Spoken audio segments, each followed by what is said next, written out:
the genuine choice. No pretense, no hidden schemes. Just sports, passion, fueling dreams. From the field to the court, every play that's made. Real takes over fake debates. Turn it up, hear the honest sound. Unfiltered sports all year round. Discussions pure, no masquerade. Real takes over fake debates.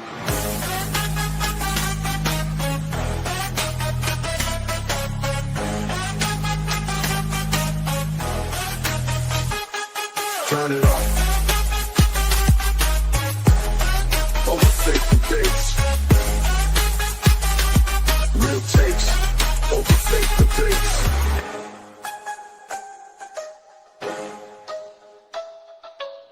Real takes over fake debates.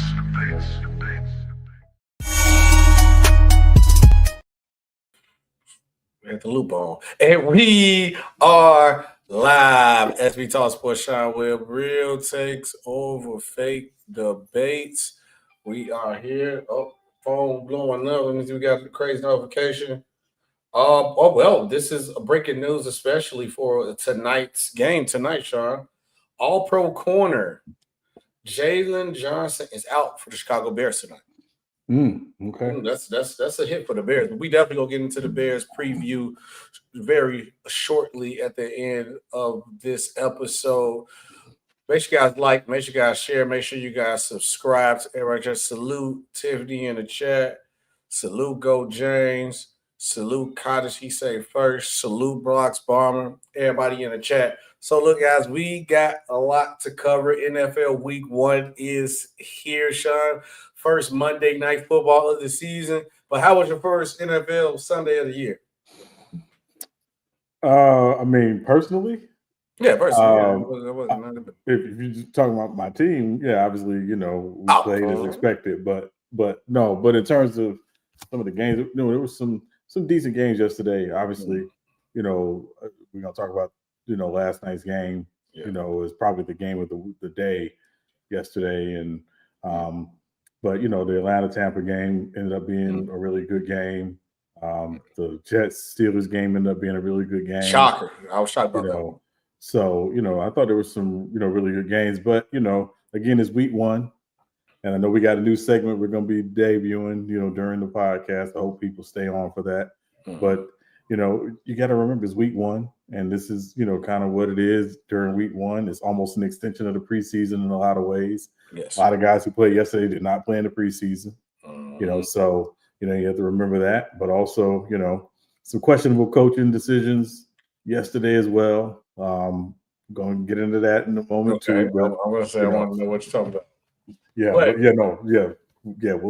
Okay, I definitely want to hear you break that down. But before we get into our NFL Week 1 recap, because a lot of things happen, new players, new faces in new places, different coaches, changes, and all. So there's a lot of things to break down in Week 1. We got 2 other stories that have been talked about. I got an NBA story and a boxing story.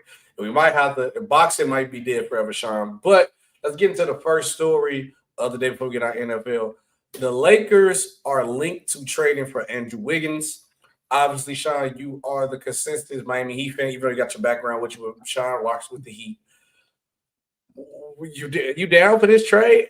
And then who was the Lakers going to give up for Andrew Wiggins? That's the question. And who would you want in return as the Heat? Because I don't really think it's none of the Lakers that you would possibly want as a Heat fan, right, Sean? Luka. No. Oh, that ain't gonna happen. It'd be a cold day. No. That ain't happening. No.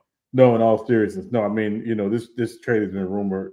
They've been, having some conversations all off season. I'm not sure it's going to happen. I think the Heat are very strong on what they want in terms of a package.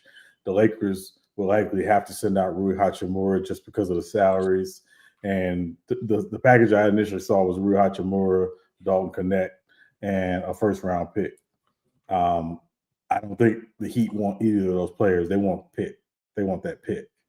I don't think the Lakers should give up that pick. That'd be a bad trade. Well, again, but you just think about it, SB. What are we talking about? We're talking about the Heat taking on contracts they don't want necessarily. And the reason why the Heat will be willing to take on those contracts is because of that pick, but also the Heat wanted salary cap flexibility going into next offseason, but now that the free agent market has changed since Luka has, extended with the Lakers, that might not necessarily be the Heat's interest right now. That might not be a lot of teams' interest right now. I think the biggest free agent name on the trade or on the free agent market next offseason is Trae Young.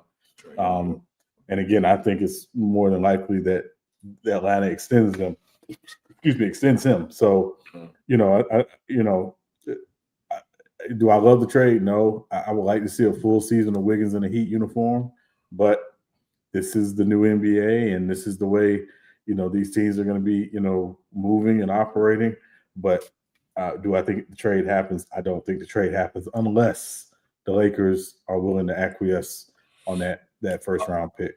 For me, I feel like wait, hold on one more second. If we got another breaking news. Okay, no, this is the same story again. I was gonna say I'm like, breaking news again. But Sean, for me, I don't like the package. I don't like the trade. I feel like I get why you're trying to trade for a guy like Andrew Wiggins, especially after his time with the Warriors, championship pedigree. Now, God knows what to do to win. But if I got to give up a first round pick, I'm not taking a guy like Andrew Wiggins. Not even if it's for getting rid of a contract. I can't do it. That's just not for me. I think at the point of the Lakers where they are now, and I understand that you already got Luka secured, but you still don't want to make him unhappy because I think Luka only signed with a 2 to 3 year extension. So you got time in a while. So you don't want to risk any value that the only real value that you have left for a player like Andrew Wiggins actually make it worth something that's going to be that next big step, because reality of the fact is that LeBron is going to be gone next year. But so LeBron's most likely retiring next year. So you might want to keep those extra assets that you're going to have to bring in another guy to help alongside Luka, because you can't trade LeBron, and nobody else on the team really has value enough to get another star player. And I think that's part of what the Lakers' point is the Lakers are saying, hey, listen, we're going to try to build this thing and fill this thing out around Austin Reeves and Luka Doncic. What you need around those guys is two-way players, particularly guys who can lock in and have versatility on the defensive end. We know Andrew Wiggins has that. We know Marcus Smart has that. So I think if you look at how they're probably thinking about it, they got to surround those guys with defenders, because let's be honest, they are still Luka Doncic and Austin Reeves defensively. So from the Lakers' perspective, I understand why there would be a serious interest in Andrew Wiggins. And like you said, he does bring, playoff experience. He does bring championship, experience with him. Obviously being a part of the 22 Warriors that won the championship and being a big part of that team. I think, to be frank, he was their second best player in the finals. Really probably that entire playoff run. When you look at how, the work he put in on both ends of the floor, guarding Luka Doncic, guarding Jason Tatum, so I think it's not that surprising that the Lakers would be, interested in him. Then we gotta get to the next story, because I feel like people in the chat is already ready to talk about football. We're gonna get to that. Quick answer for Z Money. He said, I need DeAndre Swift under 18 points today. What do you guys think? I don't know what Ben Johnson's offense. He might put up some numbers, but 18 is a tall task, Sean. But I think I'm gonna say no. I don't think he's gonna get over 18. I'm gonna say no as well. Vikings defense too good, and I see that ball being in the air more than anything. And then he said, frauds, which has come to the title, and I asked, are the Ravens frauds? I don't know, man. You give up a lead the way they give up, you got Super Bowl aspirations. Questions like that will come into play. But one more story, and then we're going to get into this NFL Week 1. I already talked football, Sean. Yep. I think the boxing world is dead, because now we are at the point where we had the Paul brother, while his name is Logan Paul. Not Logan, Jake. It's Jake. Jake Paul fighting Tank Davis. Clearly a gimmick exhibition fight. And weight class clearly clash together. So this clearly is a fake gimmick fight. Then now we got Floyd Mayweather agreeing to fight Mike Tyson. Not even on that the weight class is not even the same bracket. Age difference is crazy. Sean, let's be real. It's boxing dead at this point. This is WWE stuff. You know, I'm a WWE guy, but it's worse than WWE booking. I don't know what's going on. Yeah, I think it's just a sad state of where the sport of boxing really is, SB, to be honest with you. You know, stuff, and again, this is an exhibition. I want to remind people, you know, Muhammad Ali fought exhibitions. Like, he fought Antonio Inoki. He fought, you know, Lyle Alzado in an exhibition, the football player. Like, so it's not anything to see guys do exhibitions. But I think when you just look at the state of the sport and as a whole, these names are the what's supposed to be the draw. And it's like, I mean, where is boxing going? Or, you know, ultimately, I know we got Canelo Crawford, you know, coming up, which is probably the best fight left for the year. But even then, you know, I think Crawford's going to tear him apart. But to be frank with you, yeah. Nah. When the fight comes, we can debate it during the time. But I'm gonna tell you, I only believe Canelo because of weight class. He too big, girl. But I don't care about that. Yes, but the logic of boxing came about it. But like I said, we'll wait when he comes to the fight. We'll have a fight preview. But I want Canelo to win? No, but my boxing, he's gonna win. No, I mean, I'm just saying, like, I think it's just a true state of where the sport is and where the fight game is in general and why it's still struggling. I think in a lot of ways to be, you know, keep up with UFC, and not that UFC is, you know, maybe once what it was, but I think ultimately it's just, where's the sport going? And I know, you know, we got to have, you know, Khalil on at some point to come in and kind of talk about it, because he does, you know, obviously keep up with boxing probably much deeper than you and I do. But yeah, it just makes me wonder where the sport is going. I don't say I hate, but I can't stand Jake Paul. I can't stand Jake Paul. I don't hate on somebody having success, but I can't stand Jake Paul. Like, it's just been bad, just all around for the entire sport of boxing. But, you know, we'll have to do a deeper dive when we can have Khalil come on and talk about it, because I'm really worried about where the sport is headed long term.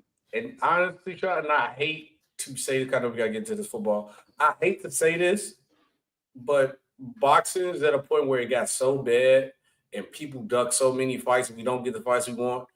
It needs a structured program like the UFC where you cannot avoid fights. And I hate that it has to be like that, because then fighters will not get the money that they should be getting, a lot just like the UFC. But yeah, it needs that. Also, salute Johnny in the chat. He said Tyson versus Mayweather is such silly. Man, I'm trying to tell you, dog. I'm trying to tell you, it's bad. Salute True the King in the chat. He said Crawford all day. Cottage asks, who's better, Josh Allen or Aaron? Are you asking in a prime? Aaron Rodgers right now, Josh Allen. Axel Jackson said the Ravens suck for that loss. All right, I know you gonna be saying that the Ravens suck. Got the Cowboys hard hat. That's when you know it's football season. You see Axel Jackson around in that Dallas Cowboy hard hat. But, Sean, it's NFL Week 1 recap. We do have a game tonight with the Bears versus the Vikings. Make sure you guys comment under the video and comment in the chat who you got winning tonight and what is the score. Who let us know who you got. We had a boatload of games, Sean, different storylines. Earlier, before Sunday, we had the Cowboys versus the Eagles. The Eagles take care of business. Then we also had my Chargers put BTA to the Kansas City Chiefs. Just wanted to say that. Then we get into the week where we had a lot of games and a lot of different questions that need to be answered. We got Daniel Jones' first start as the coach. Aaron Rodgers, Justin Fields' first start. You got Travis Hunter playing on both sides of the ball. You got new quarterbacks in new situations. But, Sean, it was one story that stuck out the most because of this Sunday, because he just got traded there a week before the first game of the season. And Axel Jackson probably still having nightmares about this as him being a Cowboy fan. That Micah Parsons got traded to the Green Bay Packers. And with him getting traded to the Green Bay Packers, which we did our NFL weekly picks of the week. Shout out to y'all guys for tuning into that video. Make sure you guys check that out. We're going to do that every Saturday morning. You can get your picks for who we got winning and losing, and also might have a parlay. Well, I'll throw a parlay here there too, so we can try to get y'all some money. I got to go back and look at the video. So I actually think the touchdowns that I said hit, I didn't, and I had my wrong phone. I didn't put it in. I should have put it in. I waited too late. I didn't have my other phone because my login is on my other phone. But I think my parlay touchdown that I said hit for the picks of the week. So make sure y'all tune in for that. But Micah Parsons under a week to prepare, playing for the Packers. And during our picks of the week, the reason I'm bringing this up, you both acknowledge that we wonder how long would he play, how many snaps would he get. He really only got like half the snaps of the game, but I can say his presence was felt. So my question to you, Sean, is, and I want everybody in the chat give us a grade of 1 to 10 grade level on this. Michael, or A to F grade. Michael Parsons' first game as a Packer was what? B plus. B plus. Okay, I like that. B plus. Yeah, B plus. Yeah, B plus. Yeah. I mean, he didn't play a lot of snaps. I mean, he only played about 40% of the snaps. So they were obviously trying to work him in slowly, but he certainly had an impact. Did have a sack, in the game. And I'm not. And I'm not going to make excuses. The Lions, a lot of people, don't really realize the Lions are basically working in a new interior of the offensive line. Yeah. So, they were, I'll say, a little vulnerable, but that's also to say that Green Bay defense was really good. It's obviously better with Micah Parsons. Yes. And so, it's only 1 week. Obviously, we'll see how he looks this coming Thursday night on a short week against the Commanders. But but I would say definitely it was a B plus. You saw the impact. Obviously, a lot of adrenaline, a lot of juice. But it's he's got to sustain it, and let's see. We'll see what happens. After week 1. Before I say, I got to say, Axel Jackson, don't do that. Don't do that. Because now look, we talking about we don't need Micah Parsons. Y'all do need Michael. We ain't gonna lie now. We ain't gonna lie now. I know it's like, I know how y'all be with Jerry Jones. Y'all complain about Jerry Jones all the time. That y'all just end up when he make a crazy decision, y'all just be like, you know what it is, but it is, and agree with him. We ain't gonna lie now. Said Parsons would be below average after week 13, just like he was for us area. Now, I just think the Cowboys just give below average after week 13. We gotta be honest, Axel Jackson. I know it's week 1. And Kirk said Packers, Eagles, NFC Championship game. It's definitely a possibility. Michael Parsons, I mean, it's very possible. It's very possible. We got to wait and see how it goes because we wish we're going to get more into the preview a little bit. We got to talk about Jordan Love a little bit. I got some to say about him. But for me, Michael Parsons' first game was definitely A for me. And the reason I'm giving him an A is because the amount of snaps he really played, the moment's notice of getting traded to the Packers that he did, and to play a regular season, not preseason, fast-paced game, and his impact was felt instantly. It's an A for me. Just for everything else that went on around the situation. This is looking like the Super Bowl contending type move that you added to this defense. And with Michael Parsons, I'm sorry, Sean. That last sack where he hawked down Jared Goff, that looked scary. And if anybody in the NFC North seen that, I would be afraid because I don't think this Packers defense has as many holes as the Dallas Cowboys did, especially with the D-line and getting to the quarterback. That's what I think, like, where you asked Jackson, I get why you said week 13 with that situation. But it was just the Cowboys defense was bad as a whole unit. Now, when you got a good defensive unit like the Packers around Micah Parsons, that's what Micah Parsons shines like a star player that he is. And you're going to see his value where he does do this. I'm telling you, Michael Parsons is this move is dangerous. This is a week's notice of the team. He probably don't know all the defensive calls. They played him in spurts, and he was that impactful to the game. Like Michael Parsons on the field was a part of the reason why he won. And then he said, "I wanted him, but not at that price." Man, you gotta. Hey, when you a top five, he's a top 3 is probably doing too much. But for a top 5 player's position, you got to pay the price. You got to pay the price. Got my boy Leaf Diggity with the super chat. They should have never gave us Micah Parsons. Oh my God, I forgot Leaf is a Packers fan. It's gonna be a long year. I do not want to hear Leaf all year. I don't want to hear you all year. We see that. So Lethal says, so fitting that the guy on the left has a Go MJ poster on his face on his wall. But all this channel does is bash it with fake narratives. Oh, you must didn't watch my show. Look, that's a different episode for a different day. You all must be on Go James Kingdom side. Michael Jordan is here. He's the GOAT. But back to the point.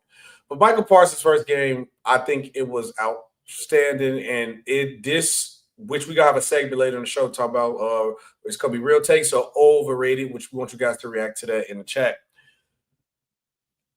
John, I'm telling you, we have not seen nearly close to what the potential of what this Packers defense could be.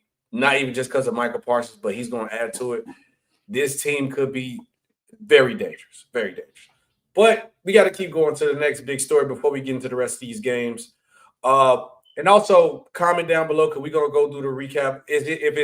Comment your team if you guys watching, or let us know what game that you want us to recap on and let you know which one you want us to talk about too. And don't pick the Bears versus Vikings. We're going to talk about that at the end right before the game starts. Lamar Jackson and D-Hop been nice couple passes during that last game, but was attacked by a fan. I believe it was in a third after a touchdown.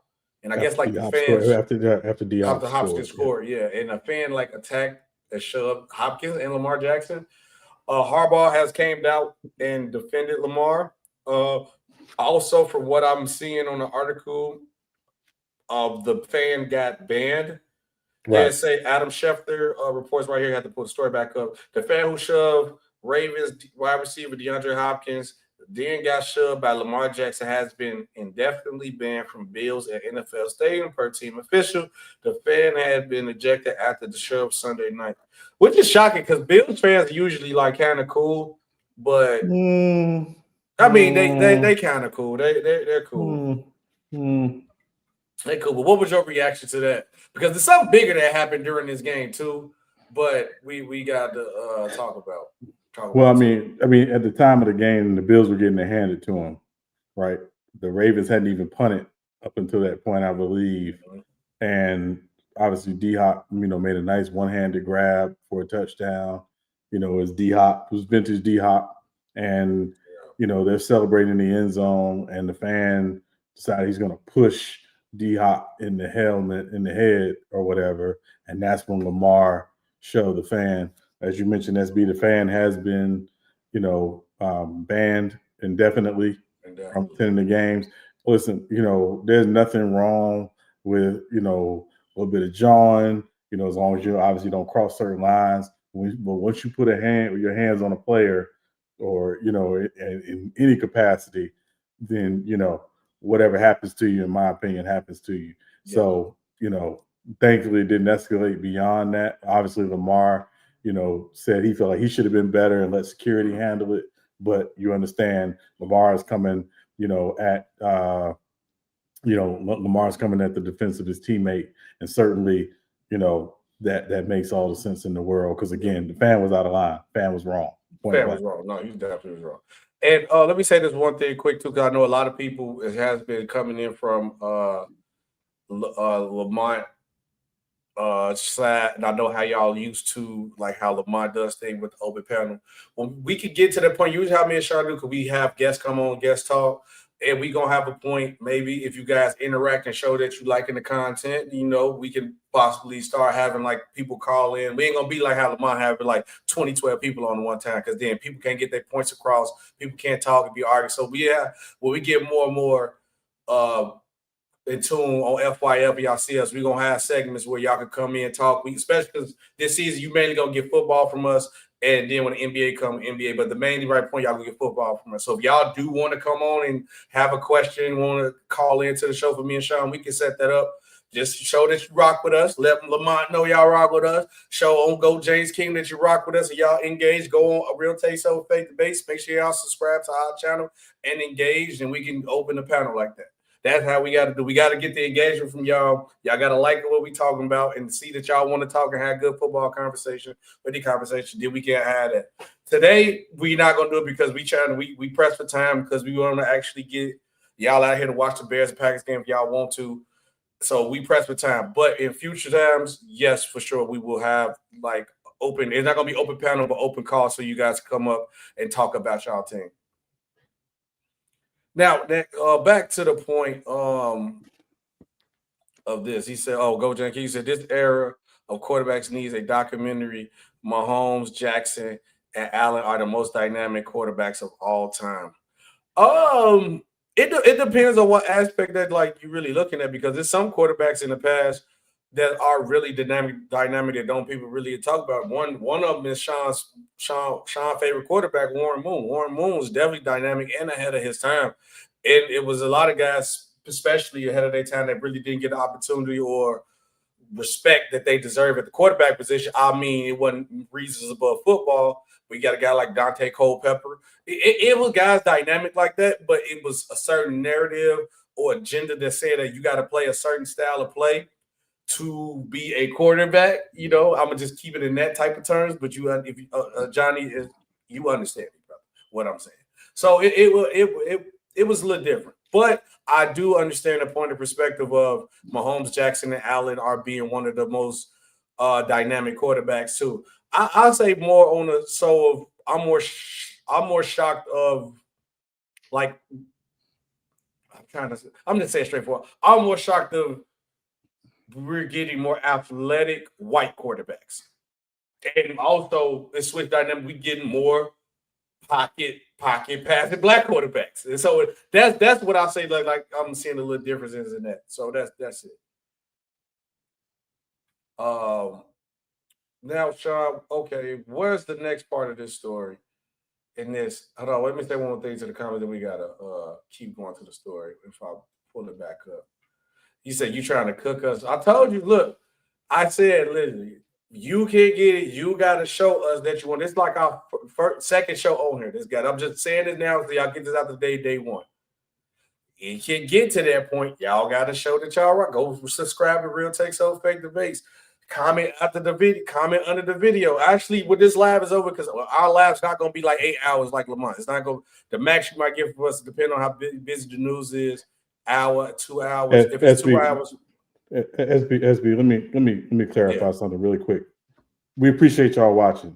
Don't get me wrong. This is not a live open panel. This is a show. All right. This is we interact with the chat. We bring guests on from time to time, but it is a show. It's a format.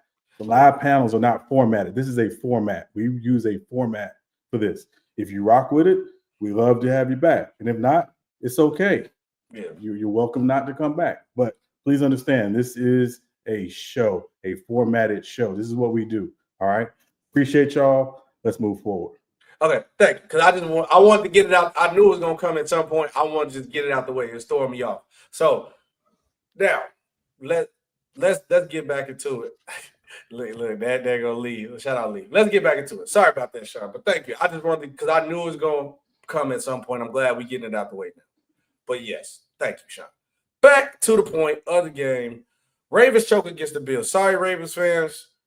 I want to say this. When we did our weekly picks of the week, which we do every Saturday morning, now, I said the dynamic of this was a make-it-break game for the Ravens, Sean, right? I said because this is the Ravens. The Ravens is the most talented team in the league next to the Philadelphia Eagles, right? Next to the Philadelphia Eagles, I would say the Ravens probably the most talented team in the league. You win against this team last year, lost in the playoffs.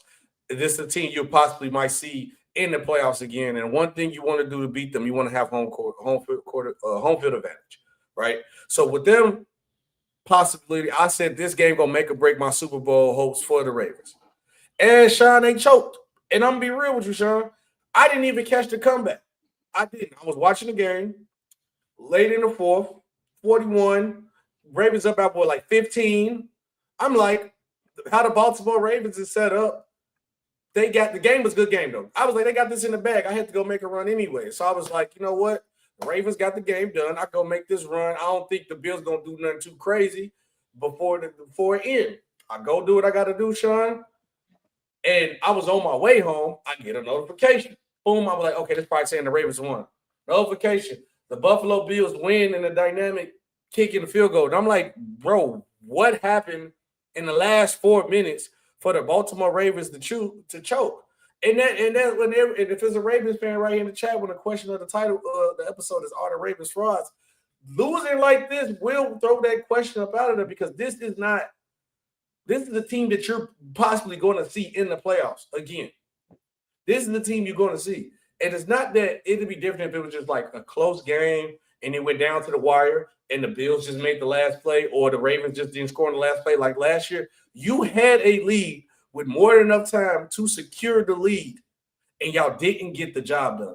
If that's not concerning for a team that you got making it to the Super Bowl, you're lying.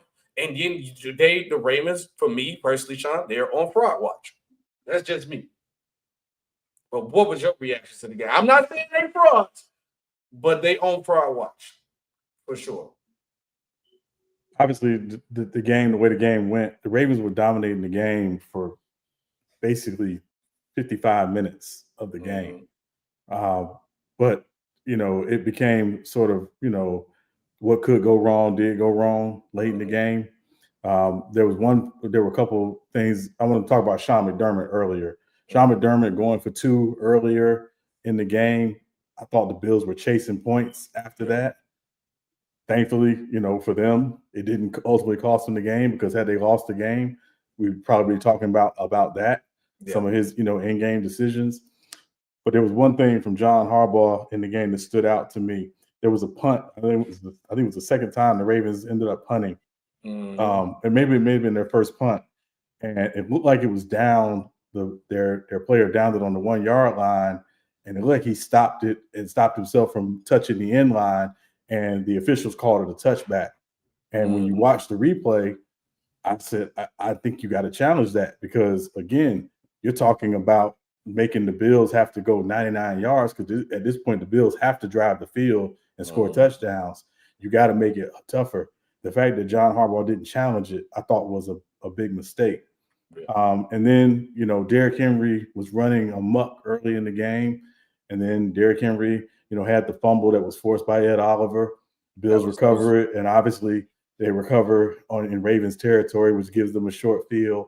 So it was that fumble too. That was bad. Yeah, it was just everything that could go wrong did go wrong. And then the last drive the Ravens had was 4th and 3. They had it 4th and 3. The analytics said go for it.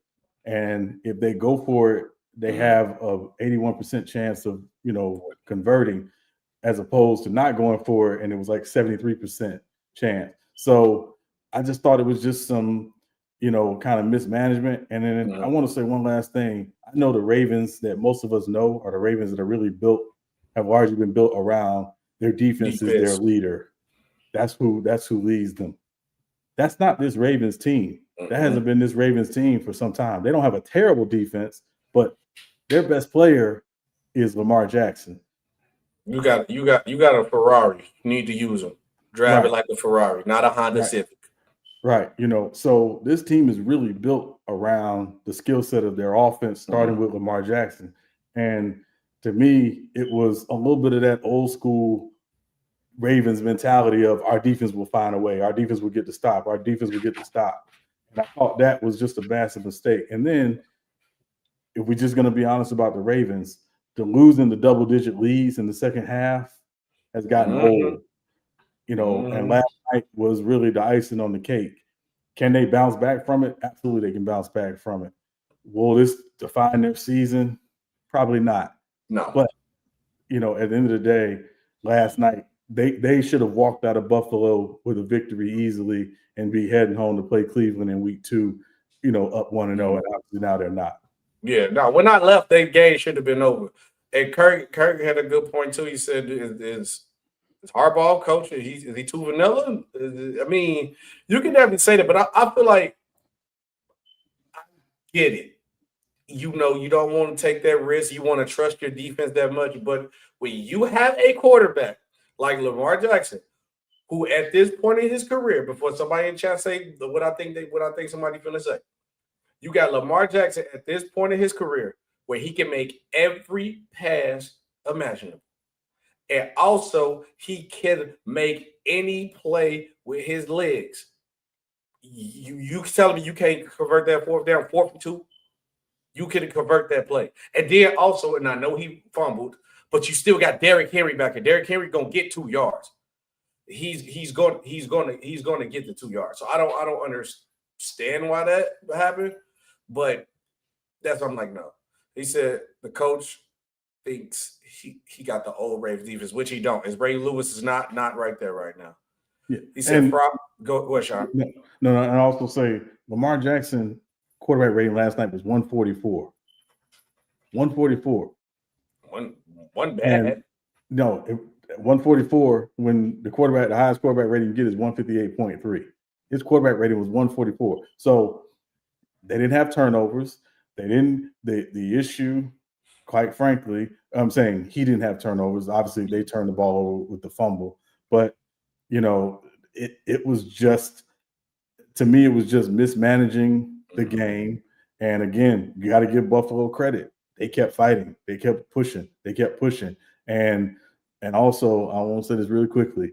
I have all the respect for Jair Alexander. I thought Jair Alexander was one of the best corners in the league in Green Bay. Last night, he looked like a guy that's hanging on by a thread. He was getting caught quite a bit last night. And again, it wasn't just him in the corners, but all their corners. But he was kind of the poster child last night. They just did not look good last night. Go James. Only I said fraud watch after week 1 because we talking. This is if not the number 1 most talented team in the league, the number 2. It's Super Bowl or bust for them. That's why it's fraud watch. Now, if they was a team just destined to have a good season where they don't have high expectations, then I would say no. But when you are a Super Bowl or bust season, and you are, if not the first or the second most talented team in the league, giving up leads, and it's the same product been going on for years, even if you add more talent, it does get old. It does, like Sean said, it does get old. Lamar Jackson, we're not doing that. It just said, what was the other one that before we get into week 1? He said, Standout should learn how to throw a Cooper Cup more than a JSN.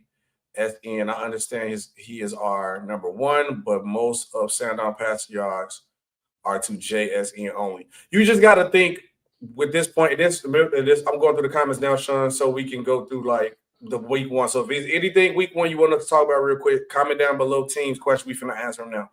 I think with this one though, Sean and MC Robertson, if you with the Seahawks, you just got to give it time, and then don't expect too much for Sam Darnold. That season that you got from with the Vikings with him, I just think it was a little boosted. You don't expect to get that version of Sam Darnold at all. Sean, Action Jackson wanted us to talk about the Jets versus the Steelers game for week 1. Mm-hmm. What's your reaction to this? Because this is a different game, because this one hit different because I didn't expect too much from the quarterbacks offensively. You got a kind of vintage Aaron Rodgers game where he got 4 touchdowns, did get sacked like 2 to 3 times. You expect that from him with him at his old age. But then also, Sean, you got to look at the aspect of Justin Fields playing pretty good, looked decent, used his legs, made some plays. Happened. I think the opposite happened for me, where both the quarterbacks looked good, ended up being a close game shootout. The Steelers got the job done. The defense looked kind of suspect on both sides for me. So I was more shocked about that. But shout out to Aaron Rodgers and Justin Fields actually getting a nice game. What would your react to the Jets versus Steelers? Yeah, I mean, I thought the Jets had a really good offensive game plan. They clearly the Jets want to run the football, right? They had 39 rushing attempts, 182 rushing yards as a team. Obviously, Brees Hall had over 100 yards. Justin Fields had 48 yards and 2 rushing touchdowns. They want to run the football, but they also do, want to take advantage of, Justin Fields' arm. He only threw 22 pass attempts. So you could tell their team, they want to play ball control. Obviously, I don't think their defense played up to par as they would have expected. And Aaron Glenn, knowing Aaron Glenn as a defensive guy, they're going to get that fixed. I thought they did a good job against the run because, again, I think the Steelers, very similar. They want to run the football. They did not run the ball well yesterday at all. It was really a lot of Aaron Rodgers. And, again, people talk about DK Metcalf, but, Calvin Austin had a decent game. Jonnu Smith, had 5 catches. Freiermuth had 3 catches. So, he did a good job of spreading the ball around. And, and again, they just made enough plays when they needed to make them to win. And I think, again, that was, really what it was about. I don't think the Steelers can sustain if they think Aaron Rodgers is going to throw 4 touchdowns every week. That's not going to happen. I don't think that's who they are at this point. But that said, you take the win in week 1, how you can get it, and you move on to the next opponent. Yeah. Now, sir, I got one I actually do want to talk about, and I'm surprised nobody brought it up. But in the picks of the week, when I picked the Broncos, because I rock with the Chargers. Somebody asked in the chat who our team was. I'm Chargers, Bears, Sean is the Saints. So I don't like seeing people in my division win with the coming to Broncos. But I called the Broncos getting the dub, and I said verbatim, if you are a Titans fan or a Cam Ward fan, do not let this game make y'all overreact and think Cam Ward is a bust. This Broncos defense is the real deal. And Sean, at 218, it happened. What I said was going to happen. And people overreacted to Cam Ward because he did play good. He did look good. One is his first game. And he playing against one of the best defenses in the league. And you will be out your mind if you think Sean Payton finna let some rookie on his first game come show out on his defense. You'll be out of your mind. But I hit the money. I hit it right on the money when I said that, Sean. That it was the Cam Ward wasn't gonna look as good against that Denver Broncos defense, and I was kind of right. Yeah. I mean, well, a couple of things. I watched a good portion of that game, honestly, and 2 things that really stood out for me about Cam Ward. One, he showed why he was the number 1 pick in the draft and why he was the best quarterback in this draft. He's got some veteran moxie to him, even as a young player. There was a play when he was in the end zone, actually, and, he's looking downfield. He's not looking at the rush. Denver's coming. He keeps his eyes down the field, and, he hits a man downfield for a nice play, back in the end zone. So he wasn't panicked. But obviously there were a couple of plays where, again, there were some times where, I don't think he was holding on to the ball. I just think it was KYP. You got to know your personnel and know who you're playing. Vance Joseph on 3rd and long and on 4th down, he's bringing the house. He's going to go 0 a lot. And I didn't think the Titans did a good job of scheming to prepare for that. So obviously, he got sacked 6 times. I think the other thing too was Denver turned the ball over 4 times, including 2 Bo Nix interceptions and a muff punt. The Titans got back in Bronco territory, well within field goal range. What did Denver's defense do? They came after them. They pushed them back. Again, and at that point, it was a 1-point game in the middle of the 4th quarter. Tennessee had a chance to get 3 points right there and fell out of field goal range. So it's the little stuff and I'm not little, but the stuff like that is the difference in, winning and losing sometimes on Sunday. And that's what you saw. But, going against that Denver defense is legit, like you said, SB. They are absolutely legit. They were legit last season. It's just everybody wants to talk about, number 10. That defense is legit. And, we need to put some respect on that defense. And if they go anywhere this season, I think it's going to be largely because of that defense, because they are absolutely legit. Yeah, Sean, I'm glad you did bring up the point about number 10 with Bo Nix. And I'm gonna say this: it's not even that like Bo Nix was getting like a lot of extra praise. He is. It wasn't because of his play. I think it was just more nobody expected Bo Nix to be that good. Remember, we did the draft live stream. We laughed at the Denver Broncos for taking him, and everybody had that same reaction. Nobody expected Bo Nix to be half as good. So for him to be above average, it was a shocker. It was a shocker. But the bread and butter of the Denver Broncos will be the defense for them to get where they want to be. And he said that 6 sacks, they got to protect the kid. But yeah, go Jay. But it's bro, that Broncos defense is real. You know, I watch them twice a year at minimum, really more than that, because I'm a Chargers fan. So I play close to their division. When I tell you, the Broncos, and I hate to say this, I hate to give teams in my division credit. The Broncos could possibly end up being the best defense in the league. That's how good their defense can be. Literally, they in contention. Do I think they do that? Probably not. Well, I'm gonna say I hope they don't do that. I'm gonna be real with you. I hope they don't. But they have a potential. That's how good their defense is. And the Vikings too. Yes. Yeah, and I will say, you know, just to back to the Broncos Titans game yesterday. Titans had quite a few drops. Calvin Ridley had, I want to say, probably 3 drops. I mean, normally Calvin Ridley doesn't drop balls like that. He had a couple drops. They weren't, you know, really helping him out. Tony Pollard had a fumble yesterday as well. So, you know, again, and the Titans defense played really well. It was just, you know, when you get those moments to capitalize and put up points, you can't leave the field with no points. And again, the muff punt by Denver, I think it was Marvin Mims Jr. I think he muffed the punt. Titans recovered. They were literally right there and got pushed out of field goal range. So it's that type of stuff that, you know, again, can win or lose games on a Sunday, you know, for you.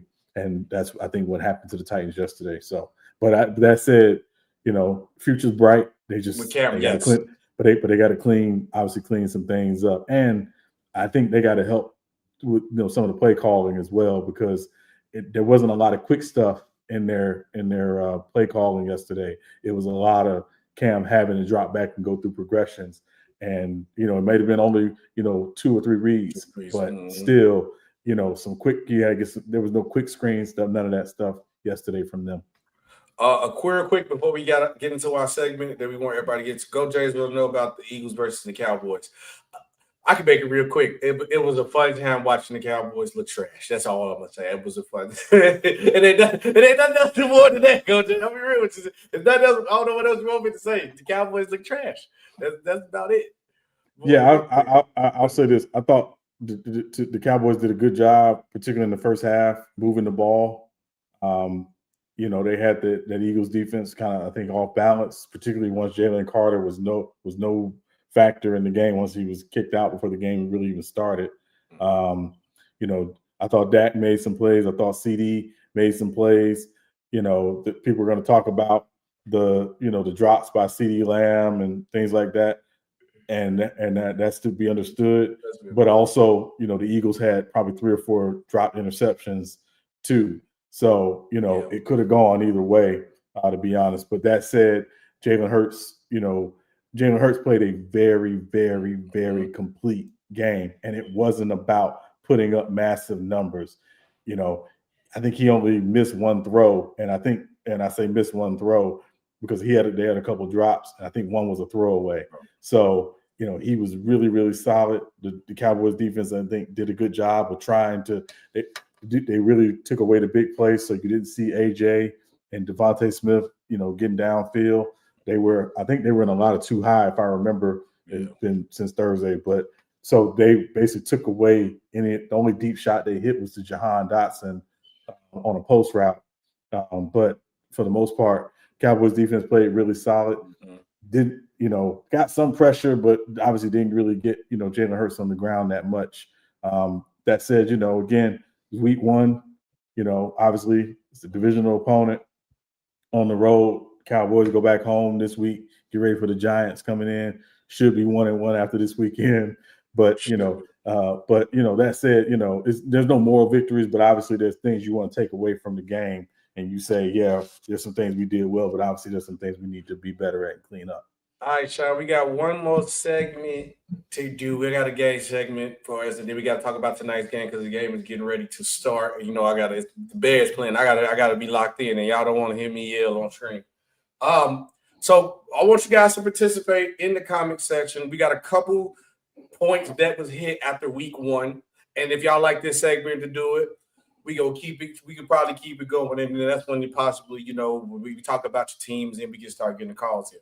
Real take or overreaction. So I want you guys either, if I'm going to say something that happened with week 1, I want y'all to comment in the comment section. Sean, I want you to say what you got to say. Is it a real take or is it an overreaction? Plain and simple. And then give me the reason why. Number 1, real take or overreaction.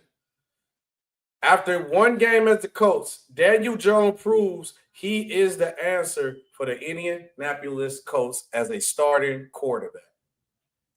Overreaction. The Dolphins stink. Because the Dolphins stink. Yeah, they bad. They bad. Yeah, the Dolphins they looked terrible. Yet they were awful. Yet they were the worst team to play week 1. They were awful. Hey, Chargers, go ahead, go get Tyreek, man. A wide receiver should be available shortly. A wide receiver should be able shortly. But I'm going to say real take. Now, I do get that the Dolphins was trash. Is trash and probably going to be trash. And I expected better from them because I actually had to win it.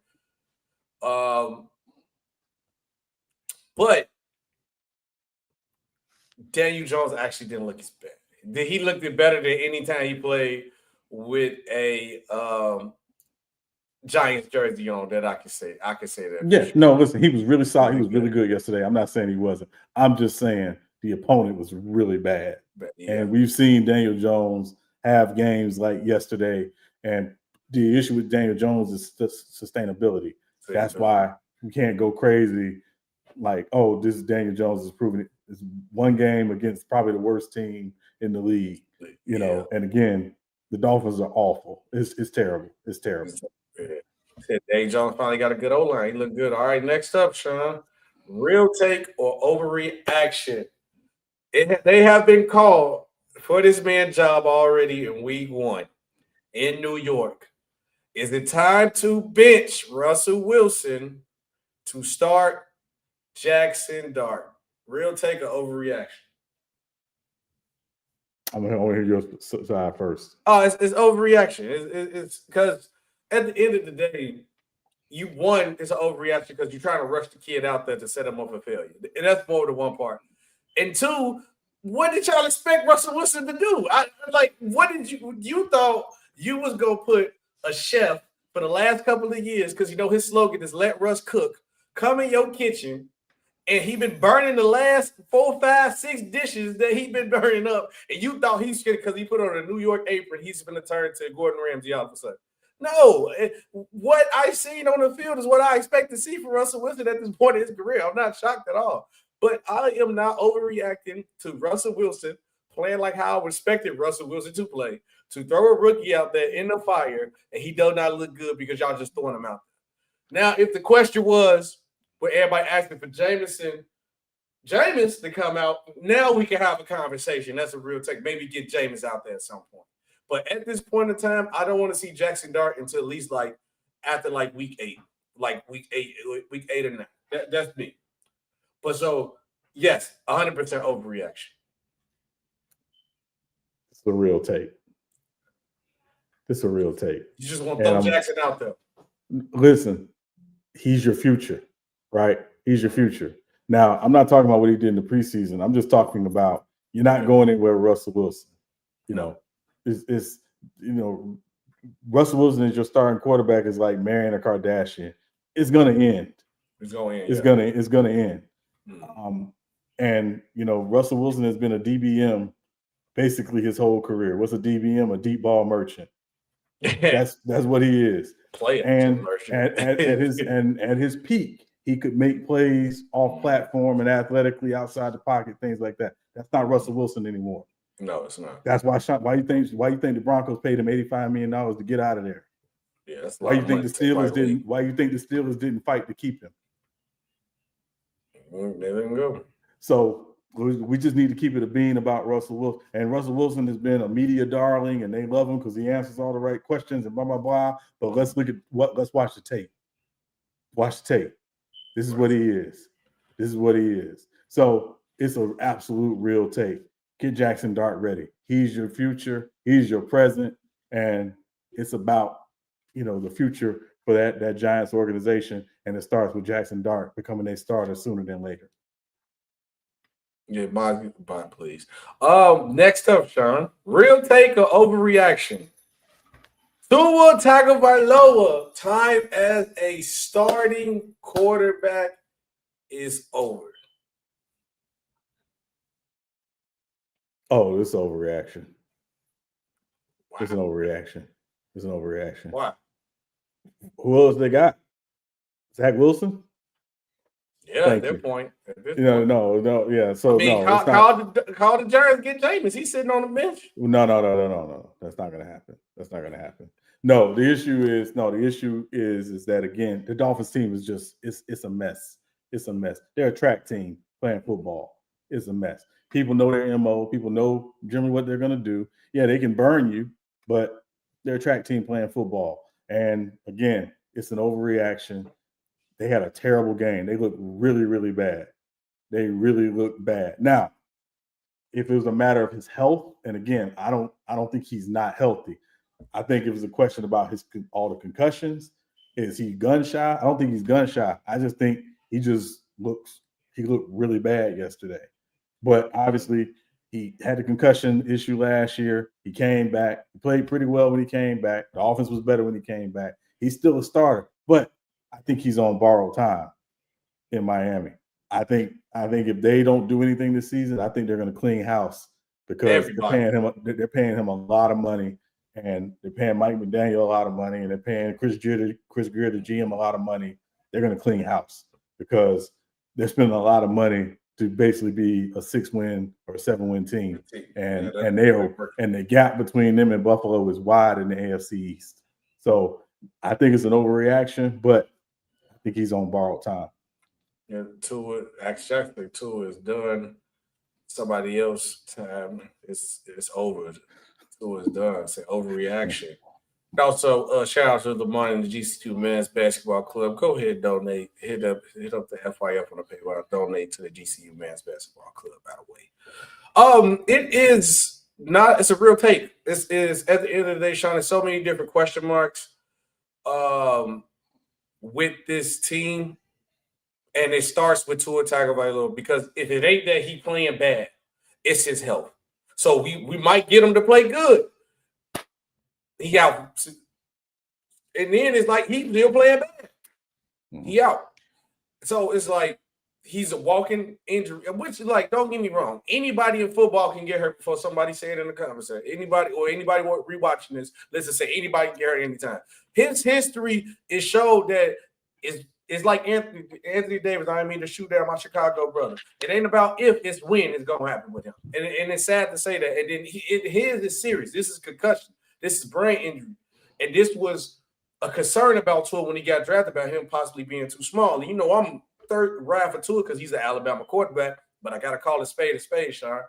Yeah. The Dolphins and their game plan that they're trying to run in the scheme of everything they're trying to run with this team is done. It does not work anymore. They caught everybody by surprise that first year when they first got Tyreek Hill. Tyreek Hill looked like an MVP caliber player. Tua looked nice till he got injured. The offensive scheme caught everybody by surprise. The things they doing, the motions that they was doing, the shifting that they was doing to their offense, which they changed the rules a little bit too, so you can't really do it the way they was doing it originally. Nobody's going for that no more. Now it's like, okay, can you adjust now? And the proof is on film that they cannot adjust. They keep trying that same play style. It doesn't work no more. It starts with Tua, it starts with that, and it has to go. Like I said, Chargers, be on the watch. Go ahead and get you a quarterback. That's all I'm saying. It's time for it to go. Next up, though, Sean. Real take or overreaction? Aaron Rodgers is back to being an elite quarterback after his 4-touchdown performance? I'm gonna say overreaction. Okay. Because I don't think Aaron Rodgers has been elite for probably a couple of years at this point. But Aaron Rodgers, you can win games with Aaron Rodgers. That's for sure. Yeah. And again, I think the Pittsburgh Steelers were a playoff team last year with Russell Wilson and Justin Fields. I think they're going to be. He's going to be really good, but I don't think he's got to be elite for them. I think he's just got to be really good, really solid, and they'll help them win a playoff game that they haven't won, in 8 years. Yeah, it's definitely an overreaction because you still see points of Aaron Rodgers where you see the flaws, him obviously not be able to move, so he got sacked those couple times. And also, let's be real, the Pittsburgh Steelers haven't seen good quarterback play since Ben Roethlisberger, so it's like, oh my God, we scored more than 2 touchdowns, 2 passing touchdowns. Oh my God. So they just not used to seeing this. That's all it is. If you have to go a year with Russell Wilson being your starting quarterback, Sean, and to see this, that look elite to me. So that's all it is. But it's an overreaction only from the point of that. But no, he is not elite. He just looked it solid. Now the main question that was one, we got one more after this one too, and then we got to talk about the Bears versus the Vikings preview. But the main question that was the main topic of the video, Sean, real take or overreaction? Are the Baltimore Ravens frauds after choking this game away against the Bills? Massive overreaction. Wow. Massive overreaction. Remember, the Ravens started out 0-2 last year. They lost a tough game, in Kansas City on opening weekend or opening night, and then they lost to the Raiders unexpectedly week 2, and they were fine. It's one game. They'll be fine. They're not frauds. They'll be fine. They'll just their big thing, the Ravens' big thing is figure out how to close games. Because again, losing the double-digit leads, the way they've lost the double-digit leads, I think they've lost. I think the number I saw was 12 since 2021. That's not a good look. But you got to close games. And again, thankfully, it happened in September and not in January. But the Ravens are not frauds. They're going to be okay. They still have Lamar Jackson. They still have Derrick Henry. They still got a really solid defense. They're going to be fine. Ravens are not frauds. Massive overreaction. I definitely just see the overreaction there. But are the Ravens frauds? If we talking just in general as a team that's good to compete, no, this is an overreaction. But Sean, I'm being 100%. You know I rock with the Ravens. This is the real take about the Ravens being frauds as a championship contender because this game has massive implications that y'all ignoring, and y'all just looking at this as week 1 game. The scheduling has been changed to where games are going to matter at all points of the season. At points at division games at the end, division games back up front. But these are 2 teams that are going to possibly see each other in the playoffs and possibly be the 1 or 2 seed. What was the difference last year for the Baltimore Ravens losing, and that you could use it as an aspect? They was not at home. They was not in Baltimore. So y'all not taking this one loss to the Buffalo Bills at home seriously. Y'all gonna think about this later in the year when they gotta go to Baltimore. Go to Buffalo again in the snow and lose. Y'all not thinking about that point. Y'all not looking at this. This is not an overreaction because this is the team who is, like I said, the most talented team in the league, if not second to the Eagles. Championship. This is a championship or bust year, Sean. Championship contending teams do not give up a lead like this under 5 minutes, Sean. How can you not control the ball? How can you, as hardball, I don't care if it's week 1, this is a team you know you're going to see. How you don't have a play to set up to seal the deal? How you don't even go for it to seal the deal? You got to play a quarterback like Lamar Jackson who can literally do everything on the field. Then next thing, Sean, I'm a question. I know you have, but I'm questioning the defense. I don't know if I 100% trust the Baltimore defense. You even brought up the fact that Jair Alexander was out there getting cooked. This is not the Ray Lewis era defense. This is not that smash mouth shut down your team defense. For the Ravens to win, the defense does have to be good. But for a championship contending team, Sean, they looking like they on fraud watch, Sean. I'm gonna have to be honest with you. And the defense is the top of my list. It's not Lamar Jackson that I'm worried about. I'm going to be honest with you. That's just me. And then Trent, he said, why you not play the film? Because possibly copyright strikes. That's the only reason why. That's just me, Sean. So I don't, in general, as a team, no, Sean, but for a championship contending team, where they headed and where they want to be, yes, you have to look at that, Sean, because you can't just say, oh, they just lost. You know, and they come out, they blew the game away, Sean. You have to look at that. Last one, Sean, is you don't want to rape. I'm just telling you, Sean, it's there with the Ravens. But last one, Sean, before we get into this Bears versus Vikings. Real take or overreaction? After game one, seeing how the defense looked, Jordan Love, the Packers are the most dangerous team in the NFC. I'm going to say real take with an asterisk. I think they're the most dangerous team in the NFC with the Eagles.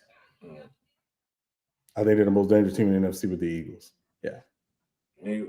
Yeah, I don't think they're better than the Eagles. I think they're the most dangerous team in the NFC with the Eagles. I would have to agree with you. This is a real take because that Micah Parsons trade definitely add a whole different dynamic to the Packers because a lot of people had high hopes for the Packers in general. They are nowhere near more talented than the Eagles. But I guarantee you, if the Eagles were to happen to play the Packers, they would probably rather not wait until the NFC Championship game instead of seeing them early in the playoff situation. I would have to definitely say that's definitely a real take. Okay, Sean, we got a game that's possibly finna get ready and start. If not, if it's already starting right now. So that's why I said this first Monday Night Football. Any other time we might possibly extend it with the game, but the game is getting off. It's the Bears. I'm at home. I got to watch this game. Bears versus Vikings preview. What's the expectation for the night? Who we got winning? Obviously, did this game make it to our picks of the week? I think it did. Yes. But I don't know if it's going to matter or not tonight. It's not. It's not. Okay. But what's your preview for tonight's game? Obviously, this is J.J. McCarthy's first time starting a regular season NFL game. So, this is essentially his rookie year. We'll see, how he looks. What can, Dennis Allen throw at him, as a veteran defensive coordinator from the Bears side. They're going to be without a couple of their corners tonight, including their Pro Bowl corner Bears. So, can the Vikings take advantage of that? But on the flip side, obviously, we talk about the Bears. It starts with Ben Johnson and Caleb Williams. Can they start to find that symbiosis between play caller and quarterback in terms of what, Ben Johnson wants and what Caleb Williams, is comfortable with running? Mm-hmm. I know they have him under center a lot. Caleb Williams is used to being in the shotgun. Going to be watching for that tonight. And then obviously, from the Vikings defense perspective, Brian Flores, we know what Brian Flores is. It's going to be exotic. It's coming from different places. You got to be prepared. You got to be ready. Can the Bears stay balanced enough to keep the pressure off of Caleb Williams, who we got to remember is still a young quarterback himself, even though obviously he has a season under his belt starting. So going to be a good matchup, but I've taken the Bears at home. I just think the Bears – will find a way to win this game at home.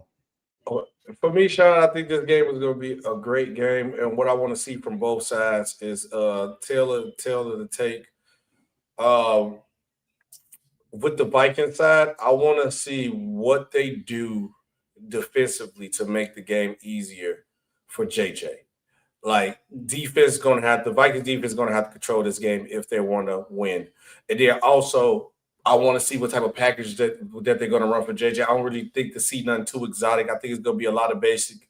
I think Jones probably going to have the ball a lot more than anything, try to make JJ jobs easy. I think it's going to be run and gun, ground and pound for the Vikings on their side of the ball. And then the Bears, I want to see what Caleb Williams is going to do against this exotic defense. And it's another thing I said about Cam Ward. I'm going to tip my head to the Vikings defense. Do not overreact if Caleb don't look outstanding, because this Vikings defense is a problem. One of the best defense in the league, another contender for being one of the best defense in the league. Do not overreact. Now, if Caleb Williams go out here and torch this Vikings defense, throw like 4 touchdowns over 250, you deserve to overreact, because I can't see no quarterback just torching the Vikings defense like that, Sean. I cannot see it. So, but that's the main thing I just want to see with the play calling on the offensive side of the ball. And now with Jalen Johnson out with the Bears defense, I want to see how this new buffed up D-line does and how would they disrupt this rookie quarterback. That's the main thing I want to see.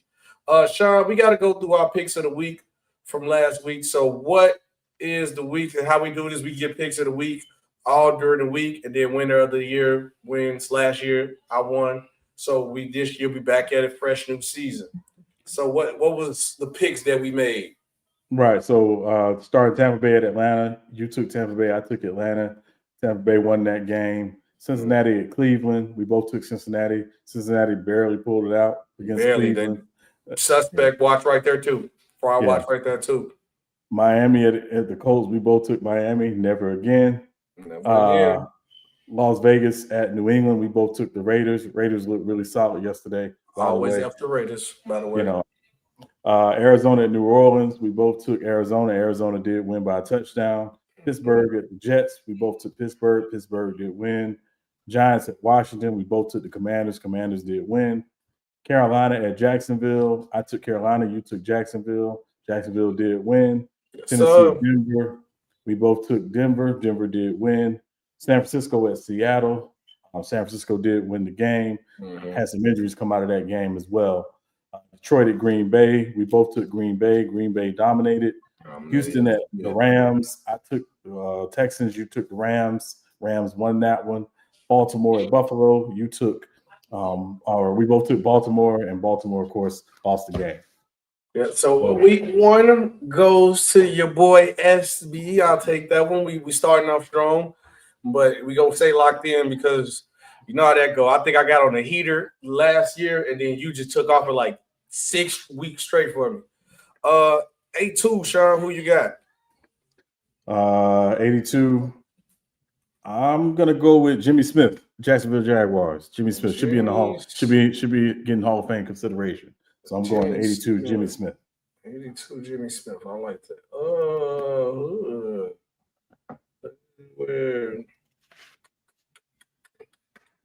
Let's not go Ozzy. I'll go Ozzy Newsome. There you go. All right, 82. I'll take that one. But yeah, go ahead. We watched this football game, guys. Appreciate you guys for tuning in with us. We will be back here live every Monday. It's been SB and Sean Webb. And we will see you guys on the next one. Peace out. The game is on. I'm going. I'm getting up out of here. Peace out.